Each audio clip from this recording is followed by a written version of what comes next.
Salut, bienvenue sur cette nouvelle vidéo, ici Julien Niel. Du coup, je ne me présente plus, vous savez qui je suis. Le but, c'est de décrypter les blocages de l'argent, surtout la cause, pourquoi l'argent est bloqué. Je vais rien t'apprendre sur les systèmes, sur les trucs marketing. Moi, je suis là pour te donner la cause réelle et que tu comprennes à quoi sert ce que je fais pour les entrepreneurs. Donc, aujourd'hui, on va voir pourquoi c'est possible que quand tu réussis, bah, ce soit le problème qui te... Enfin, quand tu réussis, ça peut devenir un problème pour générer plus d'argent. Je t'explique pourquoi. Donc mon équipe, comme d'habitude, a décidé de me poser des questions et bah, on va répondre à ces... enfin, je vais répondre à ces questions naturellement devant toi, sinon j'ai plus de créativité. Voilà. Donc, là, le but, c'est que bah, on regarde un peu si la vidéo elle est faite pour toi ou pas. Si une fois que j'ai répondu à ces questions-là, ça te correspond pas, c'est que c'est pas pour toi. Voilà. Donc, première question. À partir de quand une réussite commence à demander de se retenir? Alors, à partir de quand la réussite demande de se retenir? Ça commence à te demander de te retenir et d'avoir de la retenue quand tu as une image établi et que les gens te reconnaissent pour ce truc. Euh, voilà. Et aussi quand tu as du background, tu vois. Quand tu as fait plusieurs choses dans ta vie, que les gens le savent, que c'est public, ben il y a un moment où tu... Enfin, je veux dire, il y a un moment où tu dois pivoter, mais ça demande de la retenue et vraiment de la consistance parce que tu peux pas pivoter n'importe comment. Ensuite, comment on se sent concrètement quand on ne peut plus être entièrement soi? Ben ça, c'est super chiant. Moi, ça m'est déjà arrivé. Clairement, par exemple, quand moi j'avais de la réussite, parce que j'ai eu beaucoup de réussite, beaucoup de succès, je repars de zéro, ça tout le monde est au courant maintenant, je pense. Mais quand j'ai eu beaucoup de succès, j'avais des bureaux à Palma de Majorque, etc. J'avais une grande piscine devant les bureaux et tout. Je pouvais venir quand je voulais. J'y allais plusieurs fois dans l'année, etc. Mais ça, tu peux pas être pleinement toi parce que tu peux pas le montrer aux gens. Parce que ton business, il est dans le haut de la France, et si tu montres ça dans le haut de la France, les gens vont se dire, le mec est riche, profite de moi, blablabla, blablabla. Donc ça, c'est trop chiant. C'est vraiment trop chiant. A contrario, pour les gens autour de ma maison, ils se disaient que j'étais une fourmi et que j'avais rien, tu vois. Ce qui est très drôle, en fait. Donc, mais bon, en tout cas, ça demande de pas être soi, en fait. Pour le coup, c'est chiant. Pourquoi cette retenue est souvent appelée stabilité ou sécurité? En fait, exactement. C'est vraiment appelé comme ça. Parce que on te dit, oui, tu es exposé, donc il faut que tu restes stable et que tu restes sécure. Parce que si tu dis quelque chose qui change trop, bah, les gens vont déconnecter et tu risques de perdre des clients, de perdre des collaborateurs, tu risques de faire peur, tu risques ceci, tu risques cela. Ça, c'est vraiment relou. Et pourquoi c'est appelé comme ça? Bah, parce que tu as un risque réel. Tu as un risque réel de perdre des gens. Euh, alors, en tant qu'entrepreneur, moi, je m'en foutais de perdre des gens parce que je savais que j'en gagnais d'autres. Mais pour des collaborateurs, par exemple, ça peut ne pas être pareil, perçu de la même manière. En tout cas, quand tu dis je vais transformer ce boui-boui en un truc de luxe, bah tes collaborateurs ils se disent mais attends, qu'est-ce qu'on va faire des gens pauvres qui venaient? Nous, on les aime trop, les gens pauvres qui venaient.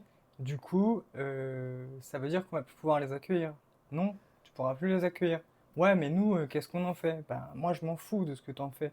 Tu les aimes bien, moi, je les aime bien aussi, mais on veut faire de l'établissement ça. Là, tu perds des gens. Ou alors, ils se retournent contre toi. Ça arrive, ça. Tu vois. Donc, du coup, c'est plus sécure et du coup, ça met en péril la stabilité.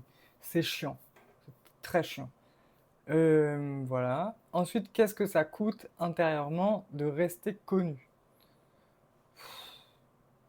Honnêtement, bah moi je sais que je veux être connu pour les bonnes raisons, donc je m'en fous un peu.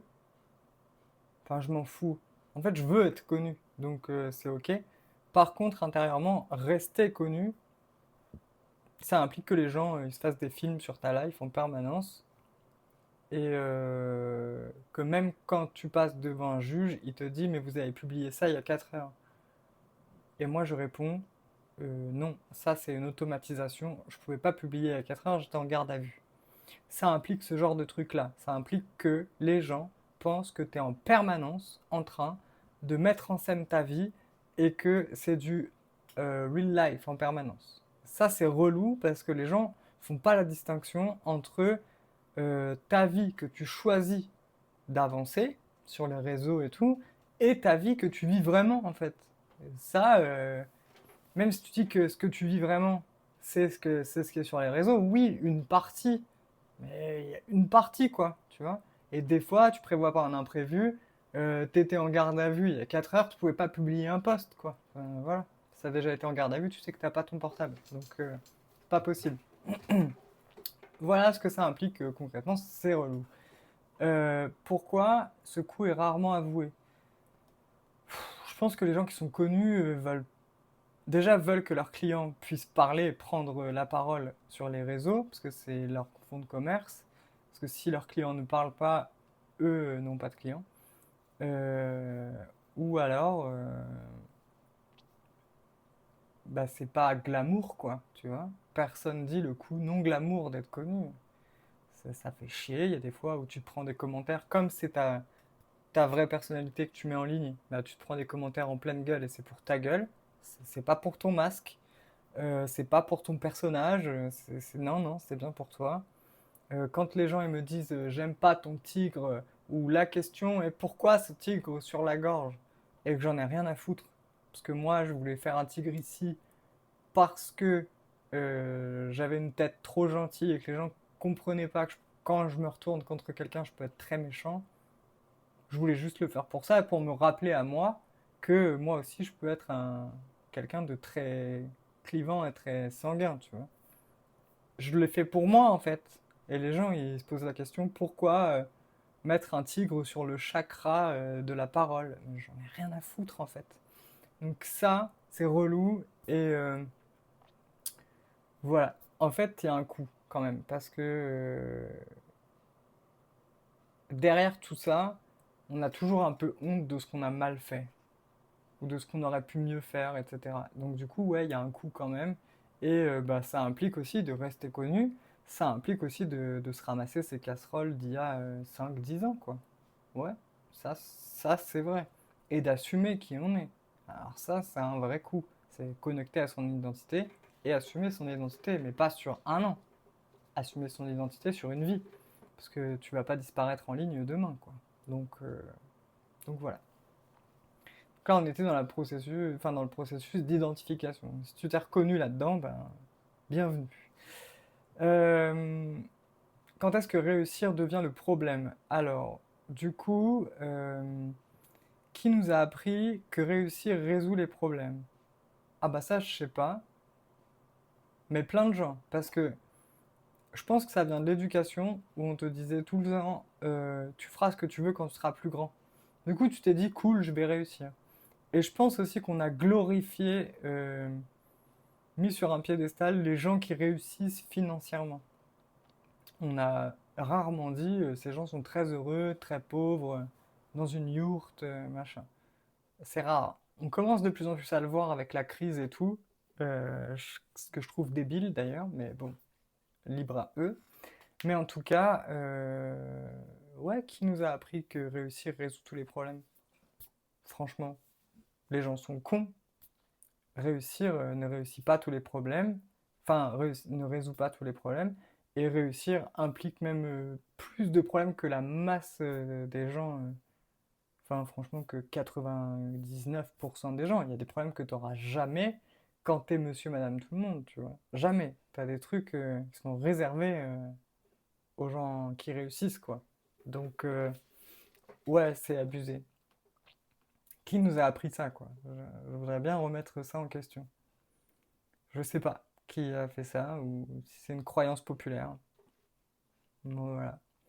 À quel moment réussir commence à créer à en créer un autre. Attends, à quel moment réussir commence à en créer un autre? Problème? Ben, tout le temps. Dès que tu réussis, tu crées des problèmes en fait. Parce que réussir, c'est que tu as résolu un problème. Donc, si tu réussis, tu as un autre problème. Tu as le problème de celui qui réussit. C'est-à-dire qu'avant, quand tu avais quatre murs qui t'appartenaient pas et un propriétaire a appelé quand il y avait un truc, et que maintenant, tu es propriétaire d'une villa avec piscine, etc., et quand il y a une fuite ou quand il y a un glissement de terrain ou je sais pas quoi, c'est pour ta gueule. Quand tu es propriétaire d'une entreprise, avant tu étais salarié, bon génial, il y a un problème, tu appelles le patron. S'il n'y a plus de boulot, il n'y a plus de boulot. Tu es mis au chômage. Voilà, point. Ou tu vas répondre à une autre annonce et tu vas avoir du boulot.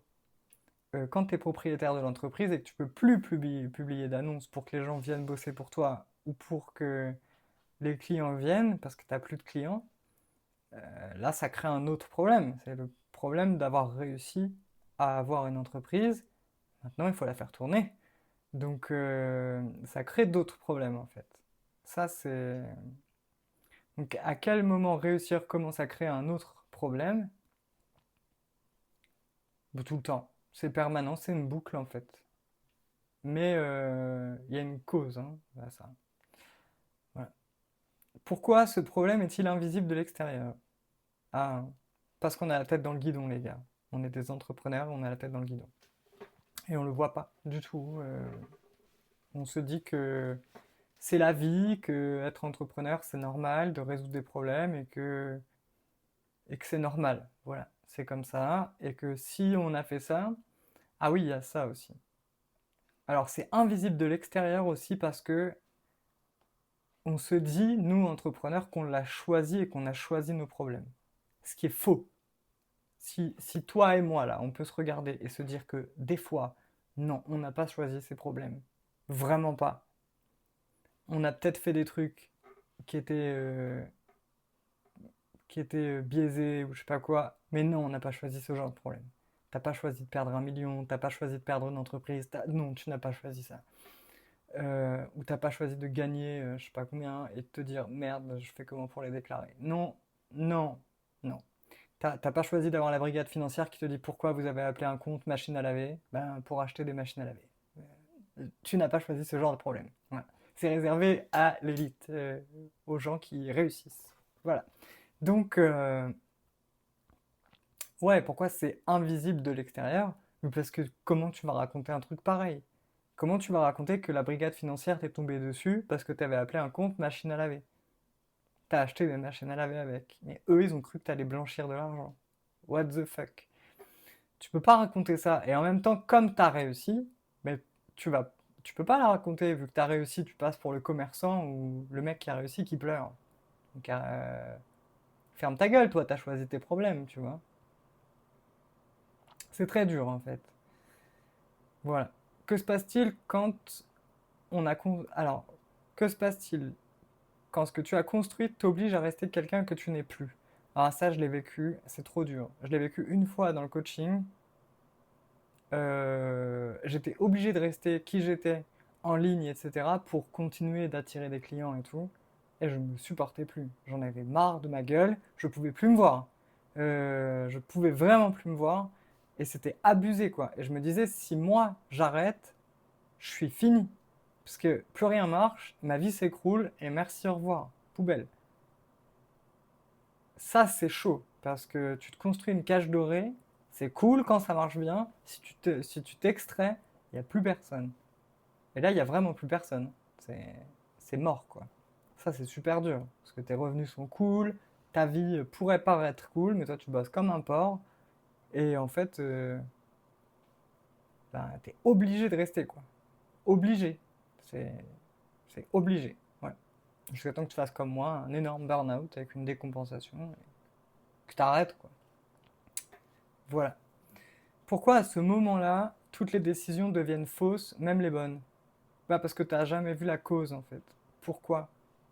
Bah, c'est pas pourquoi, c'est la cause. la cause réelle, la cause avant tout ça, tu l'as pas vue. C'est-à-dire que avant tout ça, il y a une cause de tous ces problèmes-là et tu l'as pas vue. Voilà, invisible. Donc là, on va être un peu dans le moment mécanique, structurel, etc. Et donc là, on va me poser des questions un peu plus chiantes. Mais bon.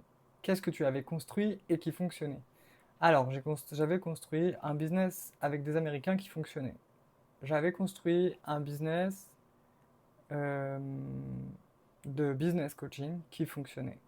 J'avais acheté et donc reconstruit une entreprise de sauna libertin où les gens venaient et fonctionnaient. À quel moment tu as senti une réaction intérieure?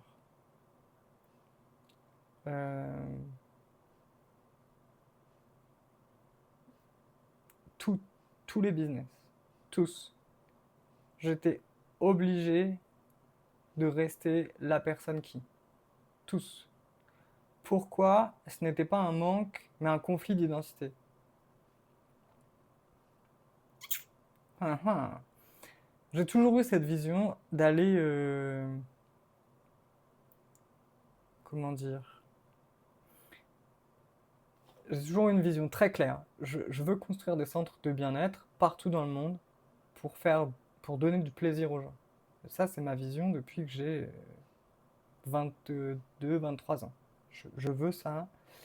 Le truc, c'est que quand tu es dans l'entreprise, tu peux pas être dehors.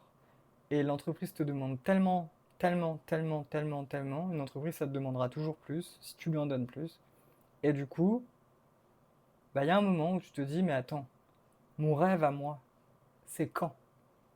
Ça, ça fait mal, hein. Ça, c'est vraiment un conflit intérieur qui fait méga mal parce que tu te dis, non mais super, j'aide tout le monde à réaliser son rêve et moi, ça c'est trop dur. C'est vraiment, vraiment dur. Qu'est-ce que tu protégeais exactement en restant cette version-là? On m'a jamais posé cette question. Qu'est-ce que je protégeais exactement en restant cette version-là? Hmm,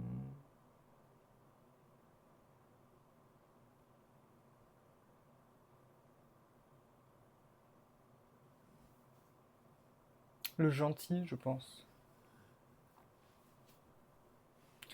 Ouais, je pense le gentil et le fait de ne pas jouer à mon niveau. J'ai un niveau qui est assez élevé. Je le dis peu parce que c'est pas, ça pourrait paraître même arrogant. Non, non, j'ai vraiment un niveau assez élevé de business et je me protégeais de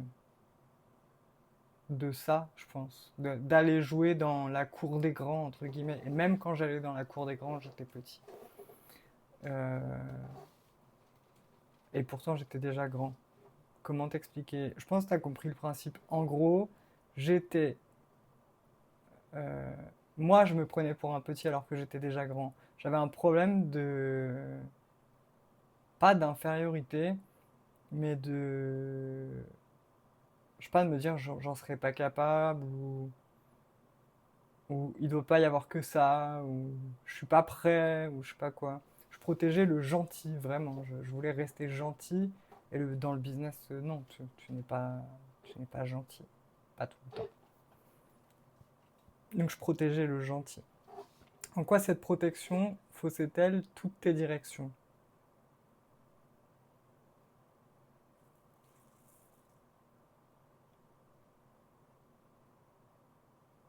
Ben,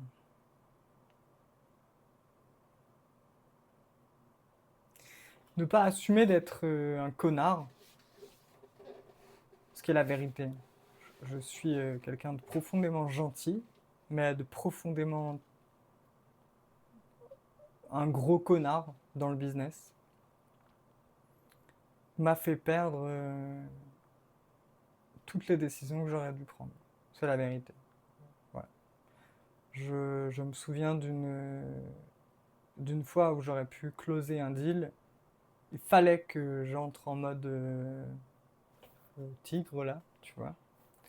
Et je me suis dit non, je veux préserver l'image du gentil, alors que j'aurais pu gagner 50 millions en tapant du poing sur la table. C'est vrai, ça c'est la vérité. Euh, voilà. Et du coup, je serais sorti de l'image de ce qu'on connaissait de moi, et je pense que les gens m'auraient pas reconnu. Pas comme ça. C'est très violent, le business. Enfin, c'est oui, c'est très violent, on va pas se mentir. C'est très violent, et c'est très... Enfin, pour quelqu'un de très gentil comme moi, c'est très violent. Et ouais, il faut une sacrée paire de couilles, comme on dit. Donc, pour l'avoir fait, refait, il faut... ouais, ouais, ouais, il faut des couilles et il faut rester éthique aussi. Donc, ça demande deux choses. Ça demande de l'éthique envers soi, envers les autres et une sacrée paire de couilles quand même. Et d'être méchant. Il y a des moments où il faut juste être méchant parce que c'est pas avec la, la brosse à cirer les pompes que tu vas y arriver. C'est pas en cirant des pompes que tu vas arriver à ce que tu veux. Donc il y a des moments où je dis pas qu'il faut casser des gueules, hein. Je dis juste qu'il faut être voilà, violent un peu en parole, violent en... Voilà, faut avoir une paire de couilles, quoi. Alors, discours dominant, la cage invisible. Oh là là, qu'est-ce qu'ils m'ont mis là? Pourquoi le marché pousse à protéger l'image? Ben, c'est tellement facile. Protège ton image. Comme ça, moi j'ai du boulot. C'est génial ça. C'est trop facile. Je fais ton personal branding et comme ça c'est génial. Tu passes pour quelqu'un de bien, de gentil, nanana. On s'en fout en vérité. Le marché il pousse à ça parce que il s'en fout de ta cause à toi. À quoi sert vraiment le personal brand quand il devient une armure? Ben, parce que tout glisse sur toi. Euh, et ce que je te disais tout à l'heure, à mettre un peu un masque entre toi et les gens. Ce que je m'efforce à ne pas faire, tu vois. Mais ne pas mettre un masque entre moi et les gens. En quoi capitaliser sur une identité obsolète crée de la répétition? Ah bah ça c'est clair, hein. Ouais, donc clairement. Il y a des gens comme ça qui ont donné, enfin, qui se sont donné une trame, tu vois, qui se sont dit, bah, j'ai un personnage qui s'appelle comme ça, qui a telle valeur, telle valeur, telle valeur, telle valeur, et du coup, il va traverser les années, ça s'appelle une marque forte, et un personal branding fort, et, et donc ce personnage va répéter pendant 10 ans la même chose, ça va créer une capitalisation sur une image complètement obsolète. Voilà. Personne peut traverser mille et une galères dans sa vie, on s'en fout. Tant que le personnage reste le même et que le message reste le même, ça capitalisera toujours. Pourquoi ça produit de l'essoufflement plutôt que de la croissance? Ah, très intéressant. Ça produit de l'essoufflement parce que la personne répète toujours la même chose et ne s'aperçoit pas de... Enfin, ne dit pas honnêtement ce qui l'a fait se remettre en question et ce qui a changé. Il y a un truc avec ça qui est la loi du changement, en fait, qui fait que bah, tu changes, en fait, c'est tout. Enfin, je veux dire, tu regardes Pamela Anderson avant et Pamela Anderson maintenant. Tu peux toujours vendre Pamela Anderson avant, vendre Pamela Anderson maintenant, c'est différent, quoi. Pourtant, euh, elle se serait beaucoup moins essoufflée si ils avaient pris sa croissance en considération et son changement en considération au moment où elle était en train de changer. Ça aurait été génial. Je pense que ça aurait été super. À quel moment la réussite devient de la stratégie déguisée? Alors celle-là... euh, Ah, ok, dans ce sens-là... Donc tu peux avoir une cage invisible, un discours dominant, et ça devient de la survie déguisée. À quel moment la réussite devient de la survie déguisée? Bah quand quand tu as réussi, mais qu'en fait, t'es pas du tout au niveau où tu veux. On le sait, enfin, toi et moi.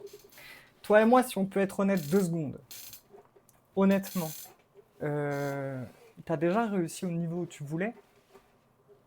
Moi non, pas encore. D'accord?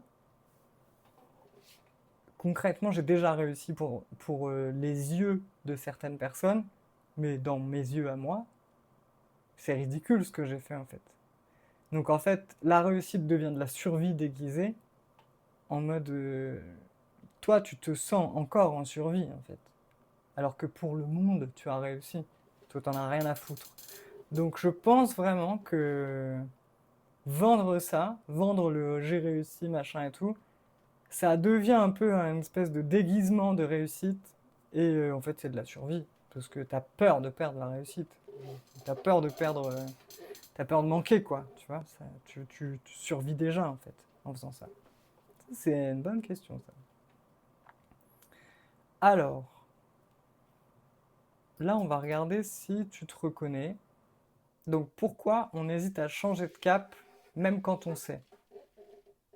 Ben, parce que ça peut être très violent, comme je le disais, et l'entrepreneuriat n'est pas fait pour être doux. L'entrepreneuriat, il est, alors, comme on le dit souvent, un entrepreneur, ça entre et ça prend. Voilà. Pourquoi on hésite à changer de cap, même quand on sait? Je pense que c'est dur de se défaire du déni, parce qu'on aime le déni. Le déni nous maintient dans un confort artificiel. Pour l'avoir vécu dans une relation, c'est un confort artificiel. Tout reste, il n'y a que toi qui t'éteins. Donc pourquoi on hésite à changer de cap, même quand on sait? Parce que le confort artificiel fait encore plus de bien que le vrai truc qui fait mal. Je pense, sincèrement. Qu'est-ce que ça marche empêche de regarder? Bah, quand tu dis ça marche, tu t'empêches de regarder le futur. Tu t'empêches de, tu t'empêches d'aller créer ta vision. Dire ça, ça marche, donc on reste sur ça. Super, mais elle est où ta vision? Ton identité à toi, qu'est-ce que t'en fais, tu vois? Moi, ça m'est déjà arrivé de dire ça marche, super, on continue sur ça. Je m'en foutais en fait.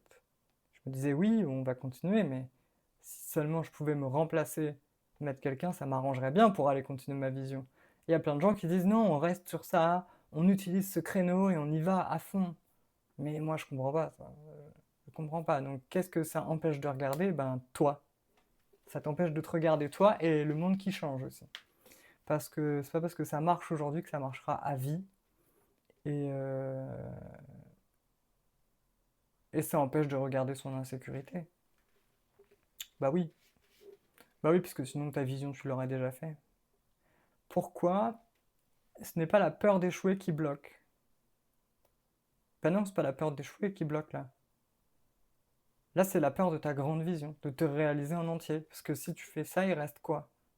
Là, c'est la peur du grand rêve, là. Si je fais tout, il reste quoi? C'est à toi de créer la suite, en fait. Donc, il va rester la cause de ton problème, en fait, de base. Tout ce pourquoi tu as fait ça, tu vas finir par en voir la cause si tu vas jusqu'à la fin. C'est sûr. J'ai jamais vu personne aller jusqu'au bout du chemin et ne pas voir le problème.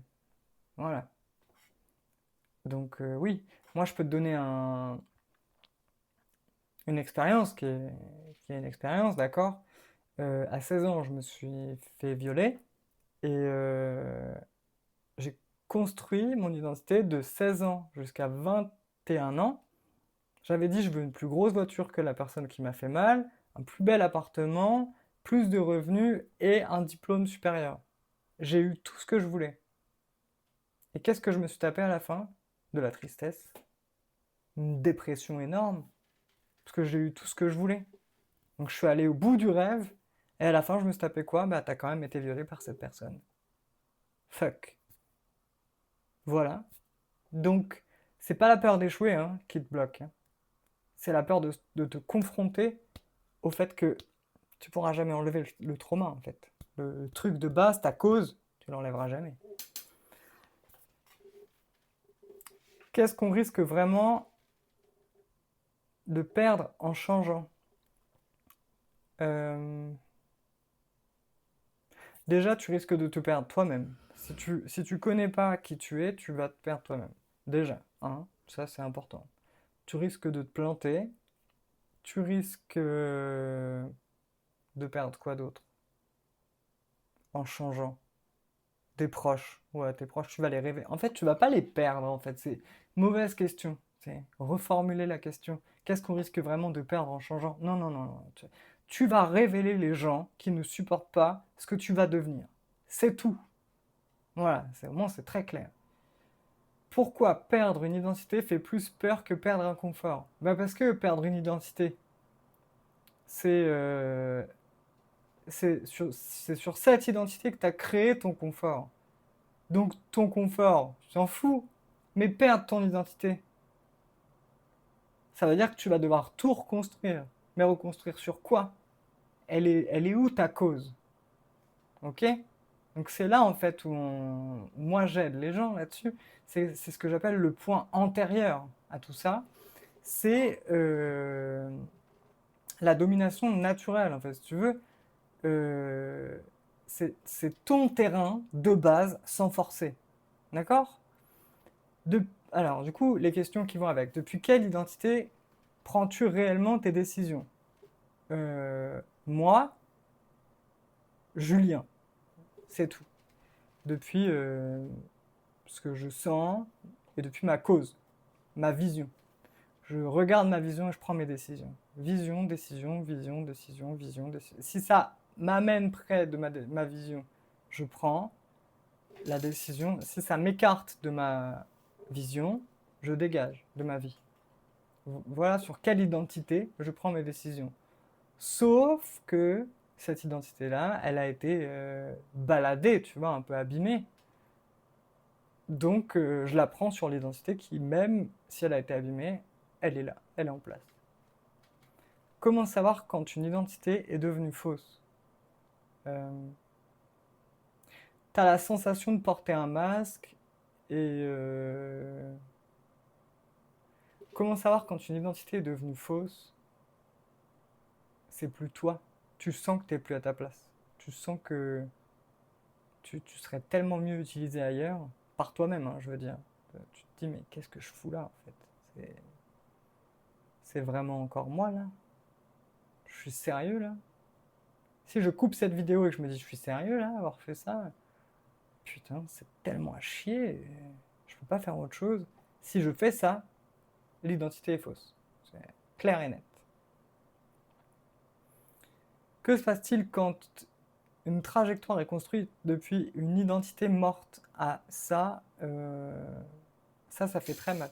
Alors ça, c'est quand tu penses que tu es resté la personne victime, par exemple, ou la personne bourreau, ou la personne de l'enfance, etc. Ça arrive, hein. Euh, la personne qui s'est laissée balader par la vie, etc., qui a jamais repris les commandes, tu vois. Par exemple, moi, j'aurais très bien pu me dire, je reconstruis, euh, enfin, je reprends ma trajectoire sur le fait d'avoir été un homme sous emprise, détruit, qui a perdu un commerce, et qui a perdu 450 000 balles, et qui...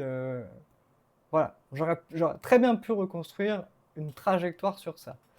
Ça n'aurait certainement pas eu la même perspective. Pourquoi? Parce que l'identité était déjà morte en fait. Je suis mort dans le game en fait. Je suis mort dedans. Je suis mort avec. Si tu veux, mon identité, elle est déjà morte dedans. Donc, si je continue à forcer ça,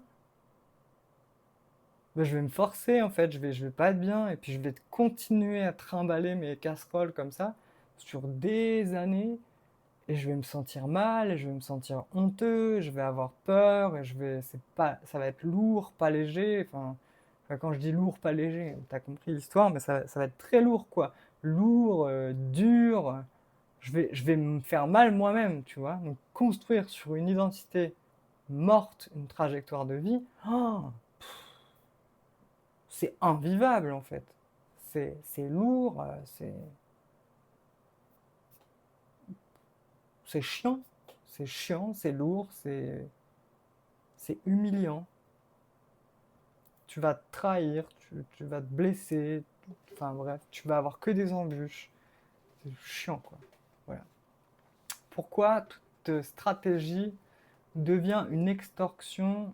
Non, une extension. Pourquoi toute stratégie devient une extension de la cage? Alors, quand tu t'es construit une cage brillante, pourquoi toute stratégie devient une extension de la cage? Parce que tu n'as pas vu la cause de base de pourquoi tu es entré dans la cage. Pourquoi tu as voulu faire une cage? Parce qu'on sait que on ne veut pas faire une cage. Mais quand tu es dedans, il vaut mieux savoir pourquoi tu as créé une cage plutôt que de créer une stratégie qui sera forcément finalement une extension de la cage. En fait, tu veux pas être libre, d'accord? Il y a une blessure qui parle de ça, ok? Il y a une cause aussi du coup. Bah, il faut aller voir ta cause, parce que si au bout d'un moment ton cerveau il veut pas être libre, mais que toi tu veux l'être, tu vas avoir une dissonance d'identité. Il va falloir aller voir la cause. Une fois que tu auras vu la cause, une fois que tu auras viré la cause, là tu pourras sortir de la cage et là tu vas plus faire des extensions de cage. D'accord? Sinon tu vas avoir un gros problème. Voilà. Elles sont costauds les questions. Il faut s'accrocher. Qu'est-ce qui doit disparaître pour que l'évolution redevienne possible? La cause.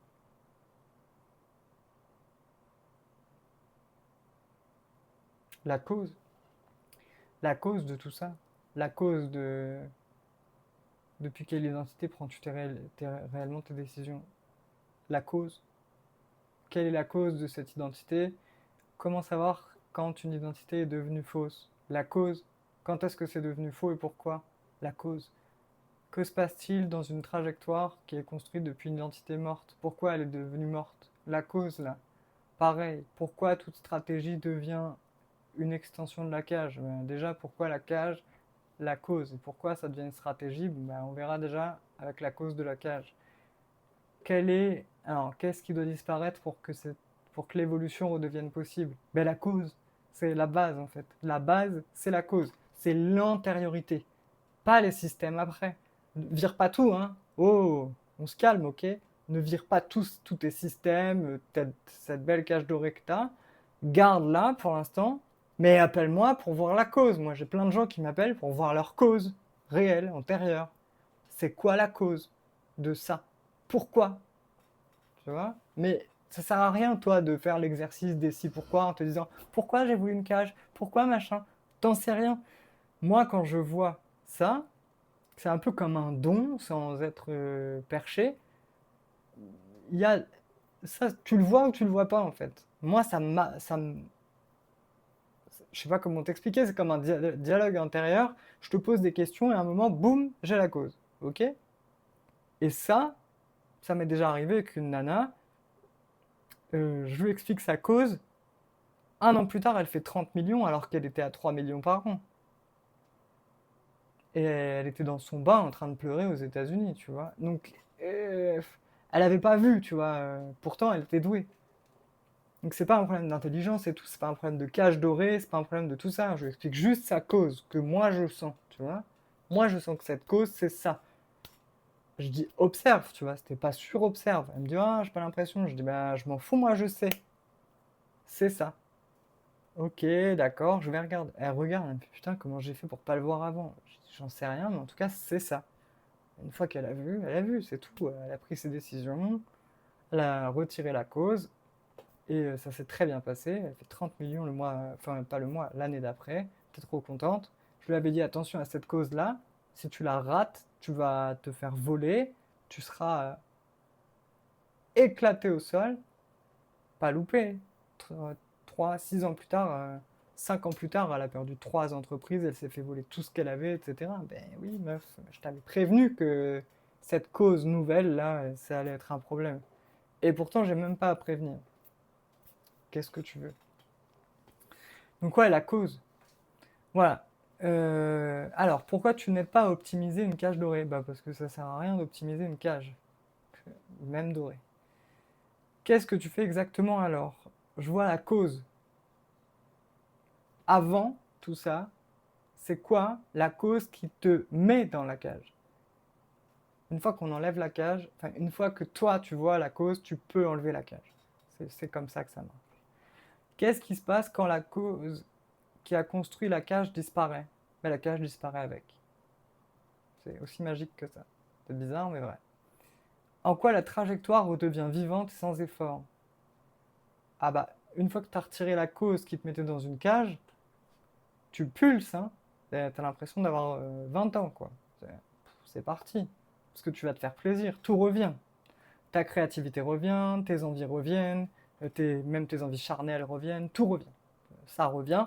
J'explique plus sur mon site le timing de quand ça revient et tout, mais ça revient vite. Donc tu kiffes, quoi. En fait, comme tu kiffes, ben, ça revient vite. En quoi la trajectoire redevient vivante? Moi, je viens de te le dire. Pourquoi certains passent par toi et d'autres préfèrent rester protégés? Pourquoi certains passent par moi? Parce qu'ils veulent aller droit au but et ils en ont marre de voir des stratégies, des trucs, des super pouvoirs, qu'on leur dise viens faire des vidéos et puis ensuite tu vas gagner tant d'argent. Mais en fait, ils s'aperçoivent qu'ils sont malheureux derrière parce qu'ils savent toujours pas quoi en faire de l'argent. Ils sont restés bloqués dans la cage. Donc c'est cool, mais ça sert à rien. Pourquoi d'autres préfèrent rester protégés? Parce que c'est plus facile. Il y a déjà des autorités sur le marché qui disent si tu passes par mois, tu es assuré d'avoir tant de milliers d'euros par mois. Bon, voilà. On comprend pourquoi ils veulent garder leur confort et leur niveau de vie. Sauf que cette autorité sur le marché, elle aussi, elle se pète la gueule. Libre à vous, tu vois. Libre à eux même. Voilà. Donc voilà pourquoi les gens continuent d'aller sur un marché qui est je bouge la vidéo, du coup je bouge les yeux avec, mais en fait, ouais, voilà pourquoi les gens continuent d'aller chez d'autres gens.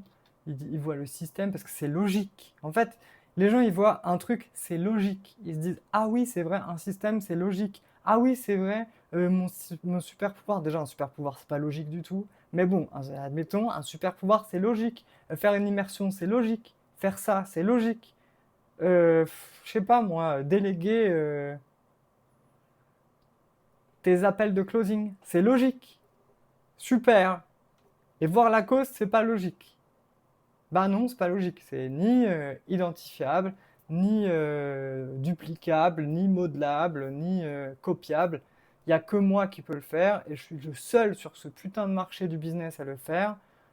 Euh, voilà, et c'est comme ça. Mais un jour, ils viendront. Moi, je sais que écoute, c'est pas compliqué. Il y a une coach qui a coaché 80% du marché du business. Elle a fait son temps. Elle fait très bien son job, hein, mais elle voit pas l'antériorité. Moi, je vois l'antériorité. Je me place ni avant, ni après, ni en premier, ni je sais pas quoi. Je me place là où il y a besoin. Il y a besoin. Je pense vraiment qu'il y a besoin.